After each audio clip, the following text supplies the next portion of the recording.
ಕಿಡಿಗೇಡಿಗಳು ವಿರೂಪಗೊಳಿಸಿದ್ದಾರೆ ಎಂದು ಆರೋಪಿಸಲಾಗಿದೆ.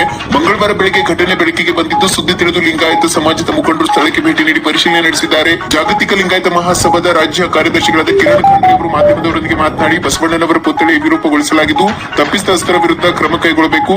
ಸರ್ವ ಸಮಾಜದ ಒಳಿತಿಗಾಗಿ ಹೋರಾಡಿದ ಬಸವಣ್ಣನವರ ಪುತ್ಥಳಿ ಹಾನಿಗೊಳಿಸಿರುವುದು ಖಂಡನೀಯ ಎಂದು ಆಕ್ರೋಶ ವ್ಯಕ್ತಪಡಿಸಿದ್ರು. ಜಿಲ್ಲಾ ಪೊಲೀಸ್ ಇಲಾಖೆ ಕಾನೂನು ಕ್ರಮ ಕೈಗೊಳ್ಳಬೇಕೆಂದು ಒತ್ತಾಯಿಸಿದ್ರು. ಘಟನಾ ಸ್ಥಳಕ್ಕೆ ಧನೂರ್ ಠಾಣೆ ಪೊಲೀಸರು ಭೇಟಿ ನೀಡಿ ಪರಿಶೀಲನೆ ನಡೆಸಿದ್ದಾರೆ.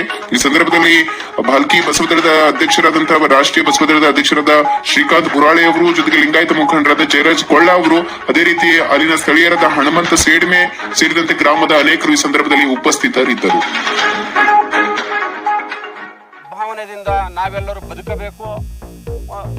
ಈ ರೀತಿ ಮಹಾ ಬಸವಣ್ಣನವರಿಗೆ ಅಪಮಾನ ಮಾಡೋದು ಇಡೀ ಮಾನವನ ಕುಲಕ್ಕೆ ಅಪಮಾನ ಮಾಡಿದಂಗೆ. ಯಾವ ಬಸವಣ್ಣ ಎಲ್ಲರನ್ನು ಅಪ್ಪಿಕೊಂಡಿದ್ದವರು, ಎಲ್ಲರನ್ನು ನನ್ನವರೆಂದು ಆ ಮೂರ್ತಿಗೆ ಒಂದು ಹಾನಿ ಮಾಡಿದ್ದಾರೆ. ಇದನ್ನು ನಾವು ರಾಷ್ಟ್ರೀಯ ಬಸವದಳ ಭಾಲ್ಕಿ ವತಿಯಿಂದ ತೀವ್ರವಾಗಿ ಖಂಡಿಸುತ್ತೇನೆ. ಈಗಾಗಲೇ ಸಂಬಂಧಪಟ್ಟಿರ್ತಕ್ಕಂಥ ಎಲ್ಲ ಪೊಲೀಸ್ ಅಧಿಕಾರಿಗಳ ಗಮನಕ್ಕೂ ಸಹಿತ ಬಂದಿದೆ. ಹಾಗಾಗಿ ಕೆಲವು ಕಿಡಿಗೇಡಿ ಉದ್ದೇಶಪೂರ್ವಕವಾಗಿ ಈ ಮೂರ್ತಿಗೆ ಭಂಗವನ್ನು ಉಂಟು ಮಾಡಿ ಸಮಾಜದಲ್ಲಿ ಅಶಾಂತಿಯನ್ನು ಮಾಡ್ತಕ್ಕಂಥ ಒಂದು ಗುಂಪೇ ಇದೆ. ಅದರ ಸಲುವಾಗಿ ಈಗಾಗಲೇ